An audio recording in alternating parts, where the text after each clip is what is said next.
During a drawn-out construction process that took 282 years to complete, the Church of Santa Engrácia suffered many setbacks.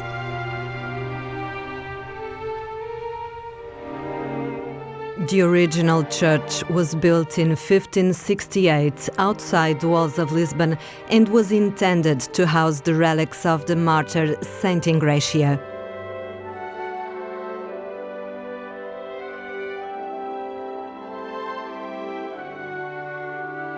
It was founded by Princess Maria, daughter of King Manuel, and the only thing remaining from this original church is the story of desecration of the tabernacle in 1630.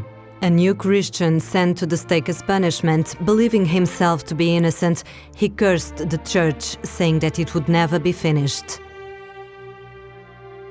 The Brotherhood of the Slaves of the Blessed Sacrament was created in order to repair the damages brought forth by that sacrilege, and decided to build a new chancel which collapsed along with part of the church.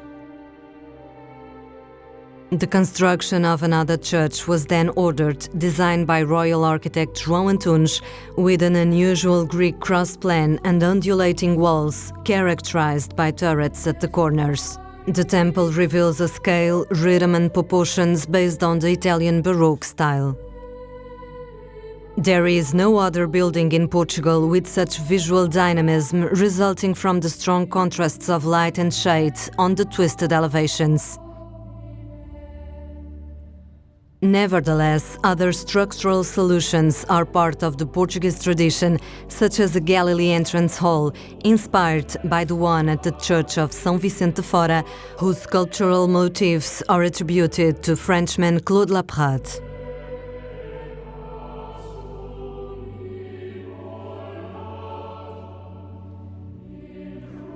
At the date of death of the architect in 1712, the temple was still incomplete, lacking the interior finishes and the dome.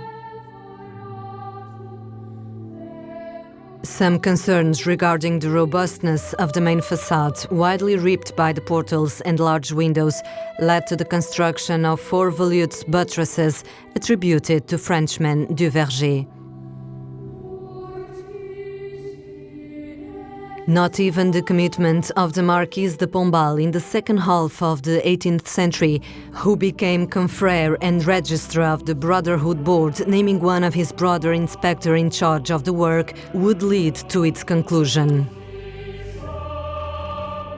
In the 19th century, several unsuccessful attempts were made to finish the church, inspired by the basilicas of Mafra and Estrela.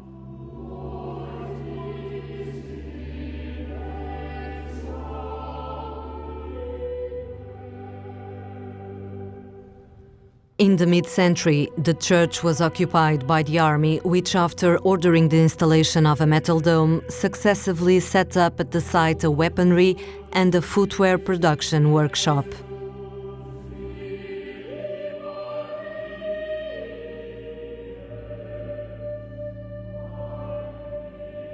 By the late century spirit of the liberal cult to the great civic figures of the nation, the use of this church as the National Pantheon was suggested and consecrated in 1916, already during the Republic.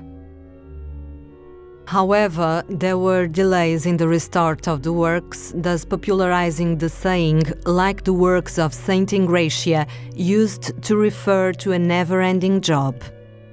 New projects will emerge from 1936, proposing 2 towers in the frontage or the construction of a central dome derived by examples of London, Rome and Paris. Nothing was done, and the works of Santa Engrácia seemed to have no end in sight.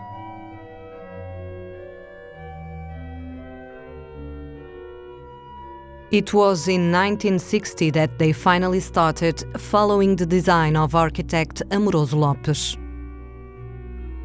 A double concrete dome overlaid with limestone was then constructed, recovering a proposal from the architect Joaquim Arial e Silva.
The interior of the temple, rich in different types of colored marble, has received a range of modern statuary and was embellished with a Baroque organ from the Lisbon Cathedral.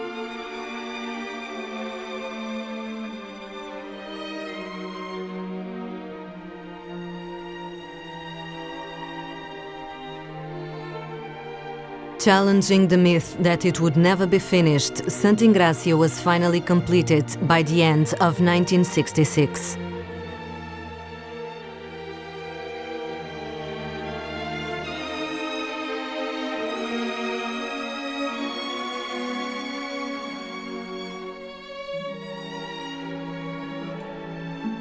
Fulfilling the sepulchral and celebratory function of a national pantheon, 6 cenotaphs or symbolic tombs were placed in memory of Constable Nuno Álvares Pereira, Prince Henry, the navigators Vasco da Gama and Pedro Álvares Cabral, Viceroy of India Afonso de Albuquerque, and poet Luís de Camões.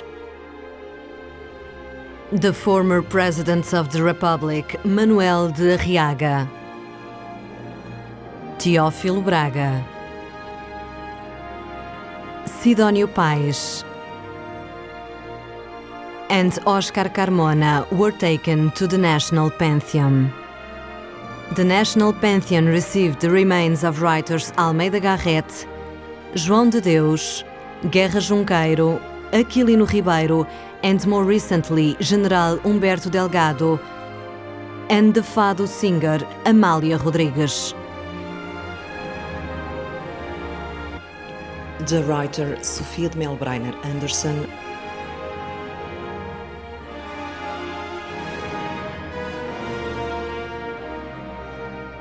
and the sportsman Eusébio da Silva Ferreira. The National Pantheon stands out in the panorama of Lisbon, and its terrace offers the visitor a unique view of the capital as well as of the river Tagus, maintaining a perfectly harmonious dialogue with it.